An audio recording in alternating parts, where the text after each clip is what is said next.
श्री रामकृष्ण परमहंस महाराज जी की जीवनी का इससे पहले वाला भाग मैंने पहले ही अपलोड कर दिया है यूट्यूब पे। अगर आप लोगों ने नहीं सुना तो उसका लिंक मैं डिस्क्रिप्शन में दे दूंगा, आप वहां से सुन सकते हैं। आइए सुनते हैं आगे का भाग। 15वां अध्याय, मथुर बाबू और श्री रामकृष्ण। मैंने कहा, माता, जो तूने मेरी ऐसी अवस्था कर दी है तो अब मेरी सभी इच्छाएं तृप्त करने वाला कोई बड़ा आदमी मुझसे मिला दे। इसी कारण तो उसने मथुर बाबू ने 14 वर्ष मेरी सेवा की। ब्राह्मणी उसे प्रताप रुद्र कहती थी। माता ने उसे इस शरीर में न जाने क्या क्या दिखाया। क्या व्यर्थ ही उसने मेरी 14 वर्ष सेवा की। श्री रामकृष्ण। श्री रामकृष्ण के साधना काल में जिन 2 व्यक्तियों ने उनकी अपूर्व सेवा की, उनमें से एक हृदय का वृतांत ऊपर आप सुन चुके हैं। यहां दूसरे यानी मथुर बाबू की बातें बताकर उनका और श्री रामकृष्ण का कितना अलौकिक संबंध था, यह वर्णन करेंगे। हम में से किसी को मथुर बाबू के दर्शन का सौभाग्य प्राप्त नहीं हुआ। श्री रामकृष्ण के ही बताने पर से यह मालूम पड़ता है कि उनके ऊपर मथुर बाबू की भक्ति और श्रद्धा ऐसी अद्भुत थी कि वैसे कहीं अन्यत्र दिखाई देना संभव नहीं है। एक मनुष्य दूसरे मनुष्य की इतनी भक्ति कर सकता है, इतना प्रेम कर सकता है, यह बात यदि श्री रामकृष्ण और मथुर बाबू का संबंध हमें मालूम न रहता तो हमें या किसी को भी संभव न दिखती। इसके सिवाय बाहर से देखने पर श्री रामकृष्ण एक सामान्य से पुजारी थे और मथुर बाबू तथा रासमणि कुल में श्रेष्ठ न होते हुए भी धन में, मान में, विद्या में, बुद्धि में कितने ही श्रेष्ठ थे। इसके सिवाय बचपन से श्री रामकृष्ण का स्वभाव कैसा विचित्र था। जहां धन, मान, विद्या और पदवी आदि प्राप्त करने के लिए सर्वसाधारण लोग दीर्घोद्योग किया करते हैं, वहां इनका यानी श्री रामकृष्ण का पूर्ण उदासीन भाव था। वे कहते थे, ऊंची मीनार पर खड़े होकर नीचे देखने से 4-4 मंजिल की हवेलियां, ऊंचे ऊंचे पेड़ और जमीन पर की घास सब एक समान दिखाई देते हैं। सचमुच ही उनका मन बचपन से सत्यनिष्ठा और ईश्वरानुराग के कारण सदा ऐसी उच्च अवस्था में रहता था कि वहां से हम जो धन, मान, विद्या आदि का थोड़ा बहुत अंश प्राप्त करने की चेष्टा करते रहते हैं, वह सब उन्हें एक ही मूल्य का दिखाई देता था। संसार की ओर उनकी दोष दृष्टि भी कैसे विलक्षण थी। पढ़ाई आरंभ करने पर लोगों का ध्यान साधारण रूप से तर्कालंकार, न्याय रत्न, महामहोपाध्याय आदि पदवियों की ओर जाता है और इन्हीं को प्राप्त करने की महत्वाकांक्षा हो जाती है। पर श्री रामकृष्ण की दृष्टि विपरीत दिशा की ओर गई। उन्हें यही दिखा कि ऐसे पदवीधारी भी पेट की चिंता के कारण बड़ों की खुशामद करते हैं। विवाह करते समय भी सांसारिक सुख की ओर लोगों की दृष्टि जाती है, पर इनकी दृष्टि गई संसार की क्षण भंगुरता और सुख की क्षणिकता की ओर। पैसा रहने पर संसार में अनेक प्रकार के सुखों की ओर दृष्टि जाती है, पर इनकी दृष्टि तो ईश्वर प्राप्ति के कार्य में पैसा कितना निरुपयोगी है, इस बात की ओर गई। संसारी लोग दुखी गरीब लोगों पर दया करके दाता, परोपकारी आदि कहलाते हैं। इस ओर ध्यान न देकर इन्होंने विचार की सारे जन्म भर परिश्रम करके लोग क्या कमाते हैं। यही ना कि 2-4 धर्मार्थ अस्पताल और 2-4 निःशुल्क पाठशालाएं स्थापित कर दी या 2-4 धर्मशालाएं बनवा दी और मर गए। पर संसार की कमी ज्यों की त्यों बनी रही। इसी प्रकार उन्हें संसार की अन्य सभी बातें दिखाई दी। ऐसे मनोवृत्ति वाले मनुष्य को ठीक ठीक पहचानना साधारण मनुष्य के लिए बहुत कठिन है। उस पर विद्याभिमानी या धनी के लिए तो और भी कठिन है, क्योंकि उन्हें तो संसार में स्पष्ट उत्तर और सच बातें सुनने को ही नहीं मिलती। इसलिए वे ऐसी बातें सुनकर नहीं रह सकते। अतः स्पष्ट वक्ता और सरल व्यवहार वाले श्री रामकृष्ण के आशय को कई बार न समझकर यदि ये लोग इन्हें असभ्य पागल, घमंडी आदि मान भी ले तो कोई आश्चर्य नहीं। इसी कारण रानी रासमणि और मथुर बाबू की इनके प्रति भक्ति और प्रेम को देखकर बड़ा अचरज लगता है।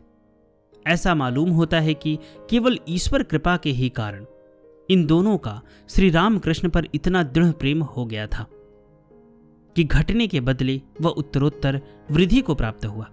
यहां तक कि उनके गुरु भाव का अनुभव उन्हें प्राप्त हुआ और वे उनके चरणों में सर्वतोभावेन आत्मसमर्पण करने में समर्थ हो सके। जिन श्री रामकृष्ण ने देवी प्रतिष्ठा के दिन अपने बड़े भाई के पुजारी रहने और उनके देवी का प्रसाद ग्रहण करने पर भी यह सोचकर कि मुझे शूद्र का अन्न ग्रहण करना पड़ेगा, स्वयं उपवास किया था और बाद में भी कुछ दिनों तक अपने ही हाथ से पकाकर खाया था, जो मथुर बाबू के बार बार बुलाने पर उन्हें विषयी मनुष्य जानकर उनसे बातचीत करना भी टालते रहे, जो देवी का पुजारी पद ग्रहण करने के लिए विनती करने पर भी ना माने, उन्हीं श्री रामकृष्ण के प्रति रानी रासमणि और मथुर बाबू के मन में अकस्मात ऐसी प्रीति उत्पन्न हो और वह दिनों दिन बढ़ती जाए, यह कोई कम अचरज की बात नहीं है। श्री रामकृष्ण पर मथुर बाबू के ऐसे निष्कपट भक्ति विश्वास का हाल सुनकर हम जैसे अविश्वासी तथा संशयी मनुष्यों के मन में यही आता है कि मथुर बाबू एक पागल, भोले भाले तथा सनकी आदमी थे। नहीं तो एक मनुष्य का किसी दूसरे मनुष्य पर क्या इस तरह का भक्ति विश्वास कहीं हो सकता है? उसके स्थान पर यदि हम होते तो देखते श्री रामकृष्ण कैसे भक्ति विश्वास पैदा करते। मानो भक्ति विश्वास उत्पन्न होना भी एक निंद्य बात है। श्री रामकृष्ण के श्रीमुख से और दूसरों से मथुर बाबू का वृतांत सुनकर ऐसा कदापि नहीं मालूम होता था कि मथुर बाबू पागल या भोले भाले या लापरवाह थे। वे हम आप से कम बुद्धिमान या संशयी नहीं थे। उन्होंने भी श्री रामकृष्ण के अलौकिक चरित्र और कार्यकलाप के विषय में संदेह कर पद पद पर उनकी परीक्षा करके उन्हें कुछ कम नहीं सताया। पर परीक्षा करने से होता ही क्या था? श्री रामकृष्ण की अदृष्टपूर्व विज्ञानवादिनी, प्रेमावर्तशालिनी, महाओजस्विनी, भाव मंदाकिनी के गुरु गंभीर प्रवाह के वेग के सामने मथुर बाबू का संदेह सिकता सेतु कब टिक सकता था? थोड़े समय में वह संदेह नष्ट हो गया और मथुर बाबू अनन्य भाव से श्री रामकृष्ण के चरण कमलों में शरणापन्न हो गए। मथुर बाबू और श्री रामकृष्ण का संबंध एक अत्यंत विलक्षण बात थी। मथुर धनी तथा विषयी होते हुए भी भक्त थे, बड़े हठी और निश्चयी होकर भी बुद्धिमान थे। वे क्रोधी किंतु धैर्यवान थे, अंग्रेजी पढ़े हुए थे, एकाध बात बारीकी से समझाने पर उसे समझ लेने वाले भी थे। वे आस्तिक और भक्त तो थे, पर धर्म के नाम से कोई मनुष्य व्यर्थ कुछ ही कह दे तो उसे वे सहज ही मान लेने वाले नहीं थे, चाहे ऐसी बात कहने वाले स्वयं श्री रामकृष्ण ही हो या उनके गुरुजी अथवा अन्य कोई। मथुर बाबू का स्वभाव उदार और सरल था, पर वे किसी के फांसे में आने वाले नहीं थे। रानी के अन्य जमाइयों के रहते हुए भी उनका सब कारोबार देखने और उचित प्रबंध करने में मथुर बाबू उनके दाहिने हाथ थे, और यह सास और दामाद दोनों की कुशलता का ही परिणाम था कि हर एक के मुंह से रानी रासमणि का नाम सुन पड़ता था। श्री रामकृष्ण के सरल स्वभाव, मधुर भाषण और सुंदर रूप से ही मथुर बाबू का मन पहले पहल उनकी ओर आकृष्ट हुआ। उसके बाद साधना की प्रथम अवस्था में जब कभी उन्हें दिव्य उन्माद होने लगा, जब वे जगदम्बा की पूजा करते करते तन्मय होकर स्वयं अपने में उस मूर्ति का दर्शन प्राप्त करने लगे, कभी कभी देवी के लिए लाए हुए फूल अपने ही ऊपर चढ़ाने लगे, जब अनुराग के प्रबल वेग से वैधि भक्ति की सीमा उल्लंघन करके साधारण लोगों की दृष्टि में विचित्र आचरण करने के कारण वे हंसी और लोक निंदा के विषय होने लगे, तब तीक्ष्ण बुद्धि संपन्न मथुर बाबू ने यही निश्चय किया कि जिसे मैंने सर्वप्रथम दर्शन के समय सरल प्रकृति का मनुष्य समझा था, उसके विरुद्ध कोई कुछ ही कह दे, यह मैं उसकी स्वयं जांच किए बिना विश्वास नहीं करूंगा। इसी कारण मथुर बाबू बिना किसी को बताए स्वयं दक्षिणेश्वर आए और उन्होंने श्री रामकृष्ण के व्यवहार का बारीकी से बारंबार निरीक्षण किया। जिससे उनका संशय दूर हो गया तथा उन्हें निश्चय हो गया कि गदाधर अनुराग और सरलता की सजीव मूर्ति है और उनके विचित्र व्यवहार का कारण उनकी अपार भक्ति और विश्वास है। इसलिए बुद्धिमान परंतु विषयी मथुर बाबू ने उन्हें समझाने की कोशिश की कि जितना पचे उतना ही खाना चाहिए, भक्ति और विश्वास होना उचित है, पर उनमें इतना उन्मत्त होने से कैसे बनेगा। ऐसा करने से संसार में निंदा होती है और चार भले मनुष्यों का कहना न मानकर अपने ही मन के अनुसार चलने से बुद्धि भ्रष्ट होकर पागल हो जाने का भी डर रहता है। परंतु ऊपर ही ऊपर से ऐसा कहते हुए मथुर बाबू मन में यह भी सोचते थे कि राम प्रसाद आदि पूर्वकालीन साधकों की भी भक्ति के प्रवाह में यही अवस्था होकर क्या उनके भी आचार पागल के समान नहीं होते थे। इनकी अवस्था और बर्ताव उन्हीं के समान नहीं है, यह कैसे कहा जाए। और यह विचार मन में आते ही उन्होंने आगे क्या होता है यह शांत होकर ध्यानपूर्वक देखने का निश्चय किया। जब विषयी मालिक अपने एक साधारण नौकर के बारे में यह निश्चय करता है, तब क्या यह कम आश्चर्य की बात है। भक्ति में एक प्रकार की संक्रमण शक्ति होती है। शारीरिक विकारों के समान मानसिक भावों का भी एक के पास से दूसरे के पास संक्रमण हुआ करता है। इसी कारण यदि एक के अंतःकरण में भक्ति भाव जागृत होकर वह दूसरे के हृदय के निद्रित भक्ति भाव को जागृत कर दे तो कोई आश्चर्य की बात नहीं है। यही कारण है कि धर्म मात्र के उद्दीपन करने के लिए सत्संग की महिमा शास्त्रों में वर्णित है। मथुर बाबू के भाग्य में भी यही बात हुई। श्री राम कृष्ण के कार्यों का जैसे जैसे वे निरीक्षण करते गए वैसे वैसे उनके हृदय का भक्ति भाव उन्हें बिना मालूम हुए जागृत होने लगा। पर विषयी मन की यही स्थिति होती है कि अभी भक्ति विश्वास का उदय हुआ और थोड़ी देर बाद पुनः संशय आने लगा। इसी प्रकार बारंबार कुछ समय तक होते होते उनका विश्वास दृढ़ हो गया और उनके हृदय में श्री राम कृष्ण के प्रति अटल श्रद्धा हो गई। इसी कारण श्री राम कृष्ण का शुरू का आचरण शायद मेरी अतिशय भक्ति के कारण ही विचित्र दिखता है। यह निसंदेह मान लेने पर भी कभी कभी इस आचरण की उत्तरोत्तर वृद्धि देखकर उनके बुद्धि भ्रम होने की शंका भी बीच बीच में मथुर बाबू के मन में आने लगी। इस शंका से उनके मन में चिंता होती थी और वे बड़े बड़े नामी वैद्यों को बुलवाकर श्री राम कृष्ण की परीक्षा कराते तथा उन्हें योग्य औषधि दिलाने का प्रबंध भी करते थे। अंग्रेजी विद्या में मथुर बाबू की कम योग्यता नहीं थी और उस विद्या के प्रभाव से एक प्रकार की स्वतंत्रता तो मनुष्य के विचार में आ जाती है। उनकी भी कमी मथुर बाबू में न थी। इसी कारण उन्होंने ईश्वर प्रेम में बेहोश होने लायक तन्मय न होने का उपदेश श्री राम कृष्ण को दिया होगा। एक समय श्री राम कृष्ण और मथुर बाबू में इसी तरह की बहस छिड़ गई। मथुर बाबू कहने लगे, ईश्वर को भी नियम के अनुसार चलना पड़ता है। जो नियम उन्होंने एक बार बना दिया उसे रद्द करने का सामर्थ्य उनमें भी नहीं रहता। श्री राम कृष्ण बतलाते थे कि मैंने कहा, कैसे पागल के समान तू बोल रहा है? अरे, जिसने नियम बनाया वह अपना नियम चाहे जब रद्द कर दे और उसके बदले कोई दूसरा नियम शुरू कर दे, यह तो उसकी इच्छा की बात है। पर यह बात मथुर बाबू को किसी प्रकार न जची। मथुर बाबू ने कहा, लाल फूल के पेड़ में सदा लाल फूल ही लगेगा, क्योंकि यही नियम उसने एक बार बना दिया है।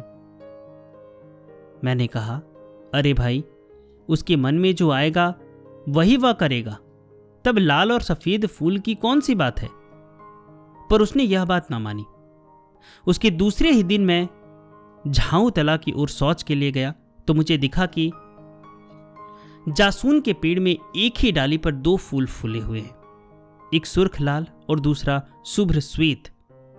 उस दूसरे पर लाल रंग की आभा तक नहीं है।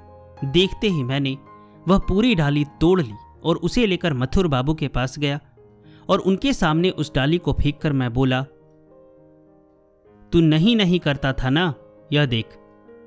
मथुर बाबू ने बारीकी के साथ उसकी जांच की और चकित होकर बोले, हां बाबा, मैं हार गया। इसी प्रकार कभी कौतूहल से, कभी श्री राम कृष्ण की व्याकुलता को किसी रोग से उत्पन्न समझकर कभी उनकी व्याकुलता को ईश्वर के अत्यंत प्रेम और भक्ति से उत्पन्न जानकर आश्चर्य और भक्ति के साथ विषयी मथुर बाबू धीरे धीरे उनकी संगत में अधिकाधिक समय बिताने लगे तथा उनकी ठीक ठीक व्यवस्था रखने में तत्पर रहने लगे। और मथुर बाबू निश्चिंत रहे भी कैसे? नवानुराग के प्रबल वेग के कारण श्री रामकृष्ण तो नित्य प्रति नया ही रंग दिखाने लगे। आज क्या है? अपने अंतर में अंतर्यामी जगदम्बा का दर्शन हो जाने के कारण पूजा की सभी सामग्री उन्होंने अपने ही ऊपर चढ़ा ली। कल क्या है? देवी की संध्या आरती लगातार 3 घंटे तक करते हुए अन्य नौकर चाकरों को तंग कर डाला। परसों क्या है? जगदम्बा का दर्शन नहीं हुआ, इस कारण जमीन पर लौट रहे हैं और इतना आक्रोश कर रहे हैं कि इन्हें देखने के लिए आश्चर्य से चारों ओर से लोग दौड़ पड़े हैं।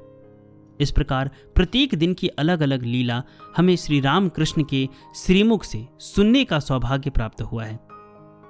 एक दिन श्री रामकृष्ण शिव मंदिर में जाकर शिव महिमन्य स्रोत से महादेव की स्तुति करने लगे। इस श्लोक को कहते समय उनके हृदय में शिव की अपार महिमा की भावना अचानक जागृत हो गई। श्लोक का उच्चारण बीच में ही रुक गया और व्याकुलता से विहल होकर वे बड़े जोर जोर से चिल्लाने लगे, प्रभो महादेव, तेरे गुणों का वर्णन मैं कैसे करूं? उनकी आंखों की अश्रुधारा के अविच्छिन्न प्रवाह से उनका वक्षस्थल और नीचे की भूमि भीग गई। उस आर्तनाद को सुनकर मंदिर के दूसरे पुजारी तथा अन्य नौकर दौड़ आए और उनका वह पागल की तरह रोना और उन्मत्त का सा व्यवहार देखकर चकित हो गए। फिर इस रोने गाने के परिणाम को देखने के लिए वे वहीं पर तटस्थ हो खड़े हो गए। कोई कोई कहने लगे, अहम छोटे भट्टाचार्य की पागलपन की लहर है। हमने सोचा था कुछ और बात है, आज तो महाशय बड़े रंग में दिख रहे हैं। दूसरे कहने लगे, देखो भला, संभालो, नहीं तो ये महादेव पर ही सवार होंगे। कुछ ऐसा भी कहने लगे, अरे देखते क्या हो, निकालो हाथ पकड़कर बाहर। 4 मुंह 4 बातें, जिसके मन में जो आया वह वही कहने लगा। इधर बाहर क्या हो रहा है इसकी श्री रामकृष्ण को खबर ही नहीं थी। शिव महिमा के अनुभव में ही वे तन्मय थे। उनका मन बाह्य जगत से संबंध तोड़कर न जाने किस उच्च भूमिका में प्रविष्ट हो गया था। वहां फिर कैसा संसार और कैसा उसका कोलाहल। उस दिन मथुर बाबू मंदिर में आए हुए थे। यह सब गड़बड़ श्री रामकृष्ण के संबंध में होता हुआ सुनकर वे तुरंत ही शिव मंदिर में आए। नौकर लोग बड़ी हड़बड़ी के साथ अलग हो गए। भीतर जाकर श्री रामकृष्ण की वह तन्मयता देखते ही मथुर बाबू का हृदय भक्ति और आदर से भर आया। इतने में ही किसी ने कहा कि क्या श्री रामकृष्ण को खींचकर बाहर निकाल दे। वे यह सुनकर उस पर क्रुद्ध होकर बोल उठे, खबरदार, यदि किसी ने उनके शरीर को हाथ भी लगाया तो। यह सुनकर डर के मारे कोई कुछ बोलने की हिम्मत न कर सका। कुछ समय बाद श्री रामकृष्ण सचेत हुए और इतनी भीड़ और उसमें मथुर बाबू को खड़े हुए देखकर एक छोटे बालक के समान वे उनसे पूछने लगे, बेहोशी में मैं कुछ अनुचित तो नहीं कर गया ना? मथुर बाबू ने नमस्कार करते हुए कहा, नहीं बाबा, नहीं, आपने कुछ नहीं किया। आप स्तोत्र पढ़ रहे थे, उसे बिना समझे आपको कोई व्यर्थ कष्ट न दे, इसलिए मैं यहीं खड़ा हो गया था। श्री रामकृष्ण की ज्वलंत संगति से एक समय मथुर बाबू को बड़ा अद्भुत दर्शन प्राप्त हुआ, जिससे श्री रामकृष्ण पर उनका भक्ति विश्वास सहस्त्र गुना बढ़ गया। यह बात हमने प्रत्यक्ष श्री रामकृष्ण के श्रीमुख से सुनी है। एक बार श्री रामकृष्ण अपने ही विचारों में मग्न अपनी कोठरी के सामने के लंबे बरामदे में से इधर से उधर टहल रहे थे। मंदिर और पंचवटी के बीच में एक अलग घर है, जिसे अब तक बाबू का घर कहते हैं। उसी के एक हिस्से में उस दिन मथुर बाबू अकेले बैठे थे। वहां से श्री रामकृष्ण का टहलना उन्हें स्पष्ट दिखता था। उस समय वे श्री रामकृष्ण के संबंध में तथा अन्य कामकाज के बारे में कुछ विचार कर रहे थे। मथुर बाबू के वहां बैठे रहने की ओर श्री रामकृष्ण का ध्यान बिल्कुल नहीं था। देखते देखते अकस्मात मथुर बाबू चौंक कर खड़े हो गए और दौड़ते हुए जाकर श्री रामकृष्ण के चरणों में लौटने लगे। तत्पश्चात वे उठे और उनके दोनों पैरों को जोर से पकड़कर रोने लगे। श्री रामकृष्ण कहते थे, मैं बोला, तू यह क्या कर रहा है? तू इतना बड़ा आदमी, रानी का दामाद, तू ही ऐसा करने लगा तो लोग क्या कहेंगे? शांत हो, उठ जा। पर मेरी सुनता कौन है? बहुत देर के बाद वो कुछ शांत हुआ और बोला, अद्भुत दर्शन हुआ बाबा। आप टहलते समय सामने जाते थे, तब ऐसा दिखता था कि आप नहीं हैं, वरन साक्षात जगदम्बा ही सामने जा रही है। जब आप पीछे लौटने लगते थे तब आप साक्षात महादेव ही दिखते थे। पहले मैं समझा कि मुझे भ्रम हो गया, पर आंखें मलकर देखा तो भी वही दृश्य। कितनी ही बार आंखों को मल मल कर देखा, पर दिखाई दिया वही दृश्य। ऐसा कहकर वह पुनः रोने लगी। मैं बोला, मैं तो भाई इसे कुछ नहीं समझा, पर सुने कौन? तब तो मुझे डर लगा कि यदि कोई यह बात जाकर रानी से कह दे तो वह क्या समझेगी। उसका निश्चय यही भाव होगा कि मैंने ही इस पर कोई जादू टोना कर दिया है। इसलिए मैंने उसे पुनः बहुत समझाया, तब कहीं जाकर वह शांत हुआ। मथुर क्या यूं ही इतनी भक्ति और सेवा करता था? माता ने उसे कितनी ही बातें यहां दिखाई और सुनाई। लोग यह कहते अवश्य हैं कि मथुर की जन्मपत्री में लिखा था कि उसके इष्ट देव की उस पर इतनी कृपा दृष्टि रहेगी कि वे शरीर धारण करके उसके साथ साथ घूमेंगे और उसकी रक्षा करेंगे।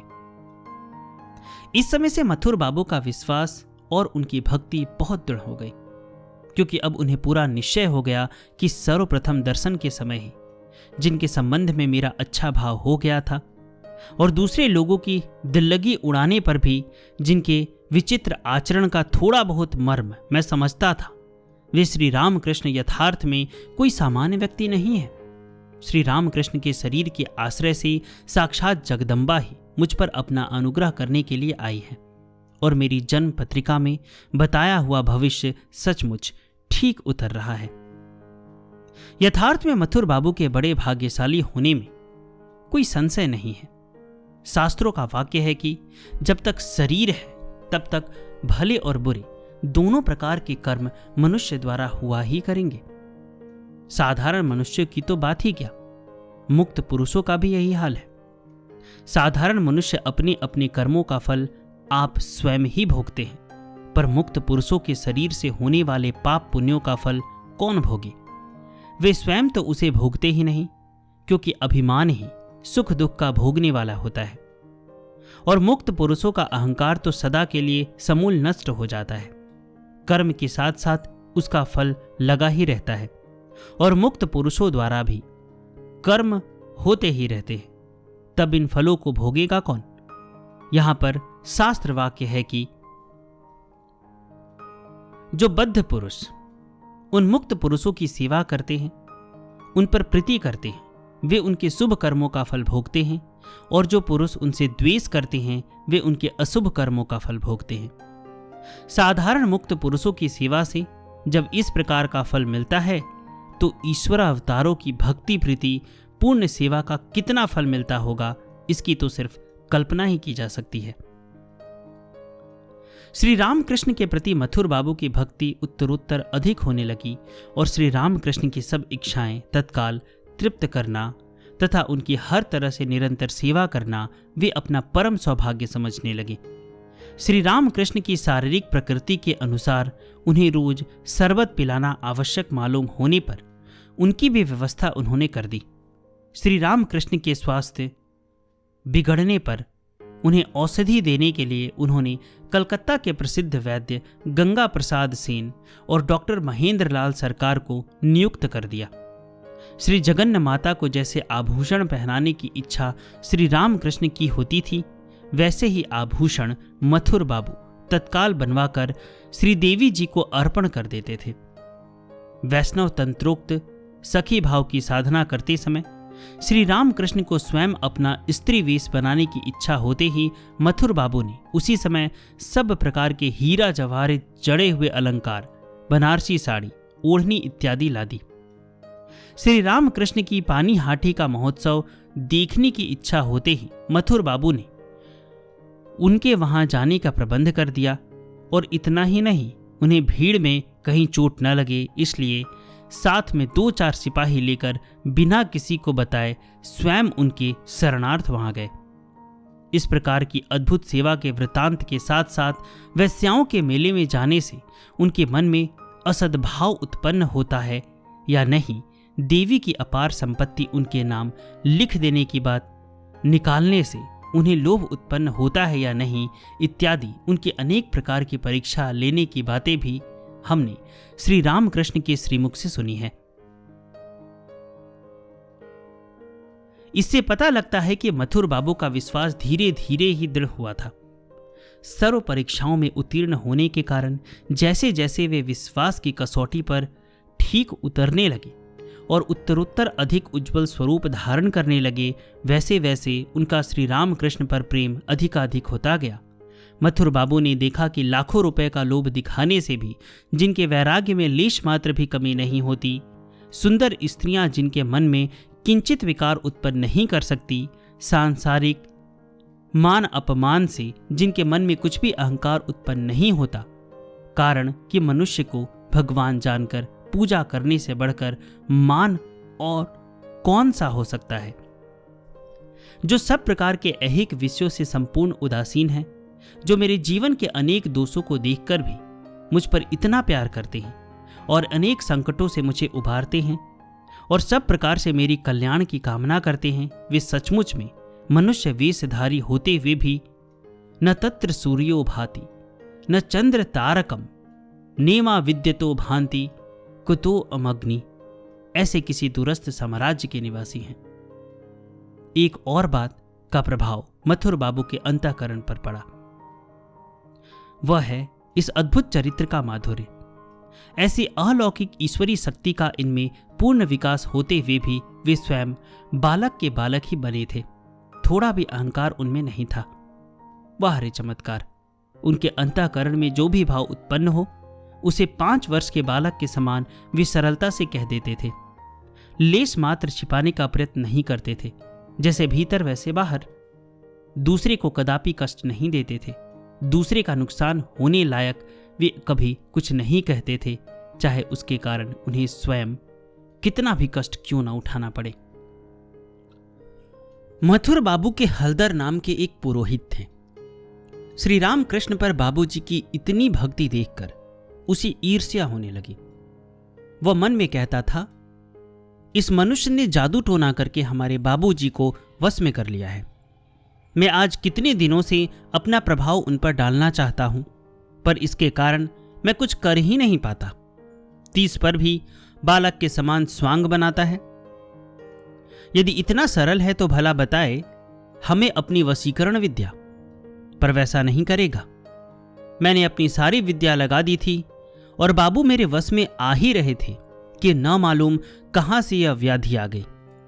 इस तरह के विचारों से वह बड़ा चिंतित रहता था और श्री रामकृष्ण से इसकी कसर निकालने का मौका ढूंढ रहा था। उसे यह अवसर शीघ्र ही मिल गया। मथुर बाबू के जान बाजार के बाड़े में एक दिन संध्या का समय श्री रामकृष्ण भगवत चिंतन में तन्मय होकर अर्धबाह्य दशा में पड़े थे। पास में कोई नहीं था। कुछ समय पश्चात श्री रामकृष्ण समाधि से उतरकर धीरे धीरे सचेत हो रहे थे। इतने में ही हलधर पुरोहित सहज ही वहां आया और श्री रामकृष्ण को वहां अकेला देखकर उचित अवसर मिला जानकर उसे बड़ा आनंद हुआ। इधर उधर पास में किसी का न होना निश्चय जानकर वह श्री रामकृष्ण के समीप आया और उनको धक्के लगाता हुआ बोला, क्यों रे भट्ट, बाबू को जादू करके वश में कर लिया है? बोल न रे, अब क्यों चुप्पी साध ली है? क्यों रे, ढोंग करता है? अर्ध समाधि में रहने के कारण श्री रामकृष्ण उस समय बोल ही नहीं सकते थे। श्री रामकृष्ण को कुछ न बोलते देखकर उसने गुस्से में जा रे, नहीं बोलता तो मत बोल। ऐसा कहते हुए एक लात मारकर वहां से अपना मुंह काला किया। मथुर बाबू को मालूम होने से ब्राह्मण का कहीं अनिष्ट ना हो जाए, यह सोचकर निराभिमानी श्री रामकृष्ण ने इसके बारे में जरा भी चर्चा नहीं की। पर इसके कुछ दिनों बाद अन्य कारणों से मथुर बाबू हलधर पर नाराज हो गए, जिससे हलधर नौकरी से अलग कर दिया गया। बाद में एक दिन मामूली बातों में श्री रामकृष्ण ने उस दिन की बात मथुर बाबू को बताई। उसे सुनकर मथुर बाबू क्रोध और दुख से संतप्त हो उठे और कहने लगे, बाबा, यह बात मुझे पहले मालूम हो जाती तो वह ब्राह्मण कदापि जीवित न बचता। मथुर का भक्ति विश्वास ज्यों-ज्यों बढ़ने लगा, त्यों-त्यों वे श्री रामकृष्ण की ही संगत में रहने तथा उनकी अधिकाधिक सेवा करने का उपाय ढूंढने लगे। उनके मेरे ही पास रहने से उनकी सेवा करने का अवसर मुझे अधिक मिलेगा, यह सोचकर वे बीच बीच में श्री रामकृष्ण को जान बाजार के अपने बाड़े में रहने के लिए ले जाने लगे। तीसरे प्रहर में चलिए बाबा, घूमने चले कहकर उन्हें कलकत्ता के किसी उत्तम स्थान में अपने साथ घूमने ले जाया करते थे। बाबा के भोजन के लिए उन्होंने सोने चांदी के बर्तन विशेष रूप से बनवाए थे। उनके लिए सदा उत्तम उत्तम वस्त्र खरीद देते थे और इतना होने पर भी कहते थे, बाबा, आप ही तो इस सब के मालिक हैं। देखिए ना, इस सोने की थाली और चांदी की कटोरी में आपका भोजन हो जाने के बाद आप उस ओर तो लौटकर देखते भी नहीं। तब मुझको ही उन्हें मांझ धोकर और पोंछकर ठीक तरह से रखवाने का प्रबंध करना पड़ता है ना। लगभग इसी समय एक अत्यंत मूल्यवान बनारसी दुसाले की दुर्दशा का वृतांत हमने स्वयं श्री रामकृष्ण के श्रीमुख से सुना है। मथुर बाबू ने वह दुस्साला 1000 रुपये में खरीदा था। इतनी कीमती और सुंदर वस्तु वे और किसे दे, यह सोचकर उन्होंने बड़े आतुर से उसे श्री रामकृष्ण को समर्पण किया। उस दुस्साले को ओढ़ने से उन्हें बड़ा आनंद हुआ। उसकी ओर वे बार बार देखने लगे और बड़े आनंद से इधर उधर टहलने लगे। उस दुस्साले को वे हर एक को दिखाने लगे और दिखलाते समय कहते, देखो, यह दुस्साला मथुर ने 1000 रुपये खर्च करके मेरे लिए ला दिया है। पर बस एक छोटे बालक के समान थोड़ी ही देर में सब आनंद चला गया और मन में दूसरे ही विचार आने लगे। इस दुस्साले में विशेष बात क्या है? इसमें ऊन और जरी के सिवाय तो और कुछ नहीं है। जिन पंचभूतों से सब चीजें तैयार होती है, उन्हीं से यह दुस्साला भी बना है। गुण यही है कि इससे ठंडक से बचत होती है। थोड़े विचार के बाद, पर यह काम तो कंबल से भी होता है, फिर इसमें इतना अधिक क्या है? और सब वस्तुओं के समान इससे भी सच्चिदानंद की प्राप्ति तो नहीं होती, वरन उल्टे इसे ओढ़ने से मैं सबसे श्रेष्ठ हूं, इस प्रकार केवल अहंकार उत्पन्न होकर मनुष्य ईश्वर से दूर हट जाता है। यह इसका बड़ा भारी दोष है। ऐसा सोचकर उन्होंने दुस्साले को जमीन पर फेंक दिया और इससे सच्चिदानंद की प्राप्ति नहीं होती। थू थू, यह कहते हुए उस पर थूकते हुए उसे पैरों से रौंद डाला। इतने से ही संतोष न मानकर उसे वे जलाने का प्रयत्न कर रहे थे, पर इतने में ही वे वहां कोई आ गया और श्री रामकृष्ण के हाथ से उसने उस दुस्साले को छुड़ा लिया। मथुर बाबू को यह वृत्तांत विदित होने पर वे बोले, बाबा ने ठीक किया। मथुर बाबू श्री रामकृष्ण को अनेक प्रकार के सुख भोग और आराम में रखने का प्रयत्न करते थे, तथापि श्री रामकृष्ण का मन कितने ऊंचे ऊंचे विचारों में खोया रहता था। इस घटना से स्पष्ट दिखता है मथुर बाबू की पत्नी भी उन्हें साक्षात ईश्वर समझती थी। मथुर और उनकी स्त्री दोनों श्री रामकृष्ण से कोई बात नहीं छिपाते थे। वे दोनों कहते थे, बाबा कोई मनुष्य नहीं है, उनसे कोई बात छिपाना ठीक नहीं। उन्हें सब बातें मालूम हो जाती है, मन की बात भी वे जान लेते हैं। और वे दोनों सिर्फ ऐसा कहा ही नहीं करते थे, वरन श्री रामकृष्ण के साथ उनका व्यवहार भी उसी प्रकार का था। वे अपना खान पान, उठना बैठना, सभी व्यवहार उनको साथ लेकर ही करते थे। इतना ही नहीं, उनका शयन भी कई दिनों तक एक ही स्थान में होता था। बाबा को किसी समय भी बाड़े के किसी भी भाग में जाने की पूरी स्वतंत्रता थी। ऐसी स्वतंत्रता न देने से लाभ ही क्या था? कहाँ क्या हो रहा है, यह सब बाबा को मालूम हो जाने का उन्हें कई बार निश्चय हो चुका था। इसके अतिरिक्त पुरुष को स्त्रियों में शामिल नहीं होने देने का मुख्य कारण है मानसिक विकार। परंतु इस संबंध में तो बाबा को घर के किसी एक संगमरमर के पुतले के समान ही समझना चाहिए।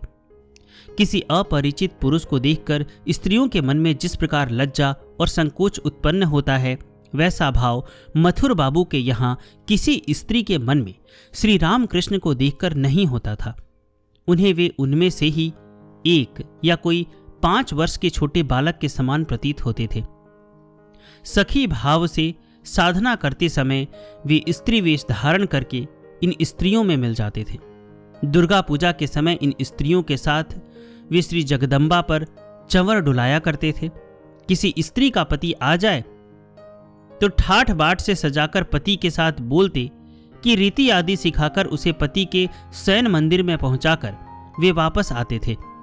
इत्यादि अनेक बातें स्वयं श्री रामकृष्ण के श्रीमुख से सुनकर इन सब स्त्रियों का इस काम गंधहीन अद्भुत पुरुष श्री रामकृष्ण से कैसा अपूर्व भक्ति विश्वास का संबंध था, यह सोचकर मन आश्चर्यचकित हो जाता है और हृदय से यही निकलता है कि उनकी भक्ति, उनका विश्वास और उनकी निसंकोच वृत्ति के आचरण को धन्य है।